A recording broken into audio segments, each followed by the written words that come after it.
धन्यवाद अध्यक्ष महोदय।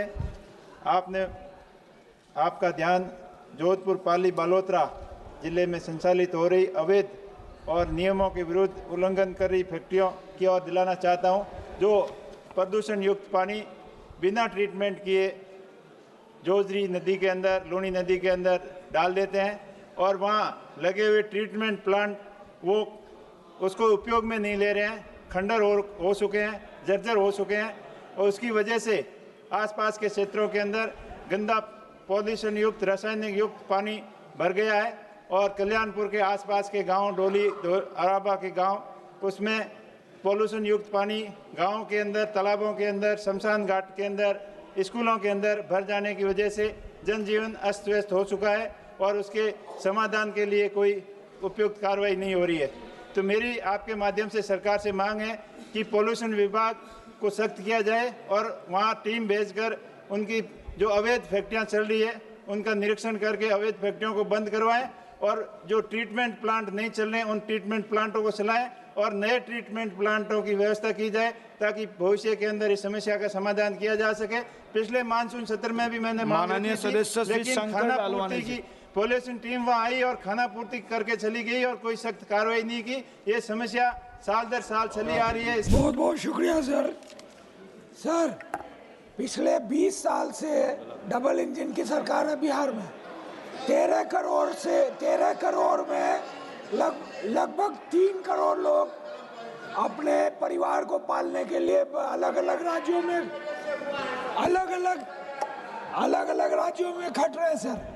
मेरे इलाके का चूँकि बंगाल से सटा हुआ है, वहाँ की बोली बंगाली से मिलती है।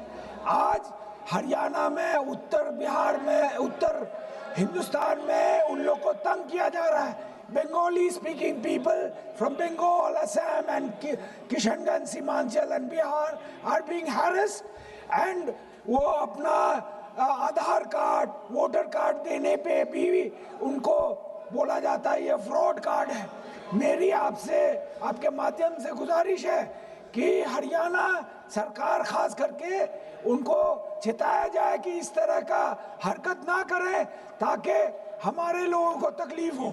दूसरा, ये सरकार जब से आई है सर, माइनॉरिटीज़ को टारगेट किया जा रहा है, मुसलमान माइनॉरिटीज़ को, और छत्तीसगढ़ में आपने देखा होगा जिसके बारे में चर्चा हुई, उसको भी टारगेट किया जा रहा है।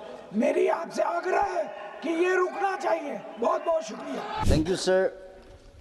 I just wanted to bring to this August House about the environmental and pollutions, climate problems, the vegetations, and water conservations in the river treatments. Our country is facing all these problems, and we cannot only rely on the modern technologies.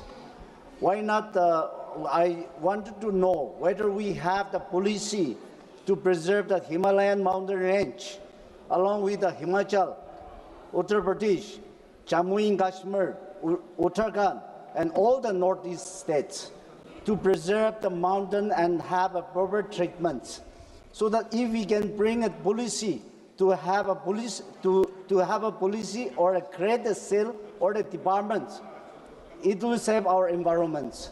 And to have that, to develop, and the 15th Finance Commission, we always goes as per the populations. As per the populations, we used to give the development. But in the hilly areas, the populations are always less. So if in the 16th Finance Commission, if it can be considered, and more development can be bring in the mountain range. Thank you. Honorable Speaker, sir, thank you for giving me the opportunity. The Dhobi caste is also called Rajaka. Chakali is in the scheduled caste list in 70 states, who are obtaining the reservation facilities. On the other side, 11 states, Telangana, Andhra Pradesh, Karnataka, Tamil Nadu, Maharashtra, Gujarat, Punjab, Haryana, Madhya Pradesh, Chhattisgarh and Goa. These states, Dhobi's caste in OBC list, deprived of the SC reservation facilities. All these people, social status is similar. Equal, people get equal facilities. They are representing the matter before the state and union government, but nothing is materialized. Every time the social justice minister replied to initiate the issue from the state government concerned, if any report they send that, also return to the same name of modalities, etc. I request the government of India take up the issue directly and do justice for the uniform SC status to Dhobi people in entire India. It also brought to your notice that the profession itself amount to untouchability. They are extending services to the society from birth to death. Thank you. Thank you. धन्यवाद अध्यक्ष महोदय. आपण मला 0 आवरमध्ये बोलण्याची संधी प्राप्त करून दिली. अध्यक्ष महोदय, माझ्या धुळे लोकसभा मतदारसंघामध्ये कसमादे आणि खान्देश भागामध्ये कांदा उत्पादक आणि कपाशी उत्पादक शेतकरी मोठ्या संकटात सापडलेला आहे. अतिशय हवालदिल झालेला आहे. याचं कारण म्हणजे कांद्याला भाव नाही आहे. कांद्याचा उत्पादन खर्च जो आहे तो 1500 ते 1800 रुपयापर्यंत होतो, परंतु तेवढे देखील त्याला 700-800 रुपये भाव सध्या चालू आहे. माझी आपल्याला या ठिकाणी विनंती आहे की स्वामीनाथन समितीच्या शिफारशीनुसार MSP प्रमाणे कांद्याला कमीत कमी 3000 रुपये हमी भाव हा उपलब्ध करून द्यावा. त्याचप्रमाणे शेतकऱ्याला शेती करण्यासाठी बी बियाणं, खतं, पेस्टिसाइड्स, शेतीची अवजारं लागतात, त्याला 18 ते 25% GST भरावा लागतो. तो शासनाने या ठिकाणी रद्द करावा. वाढत्या आत्महत्या रोखण्यासाठी अध्यक्ष महोदय संपूर्ण कर्जमाफी ही शासनाने द्यावी. कारण शेतकरी हा खऱ्या अर्थाने आपण म्हणतो की भारत हा कृषीप्रधान देश आहे, पण त्या शेतकऱ्याला खऱ्या अर्थाने प्रदान करण्यासाठी सर्वतोपरी प्रयत्न हा शासनाच्या माध्यमातून या ठिकाणी झाला पाहिजे अध्यक्ष महोदय.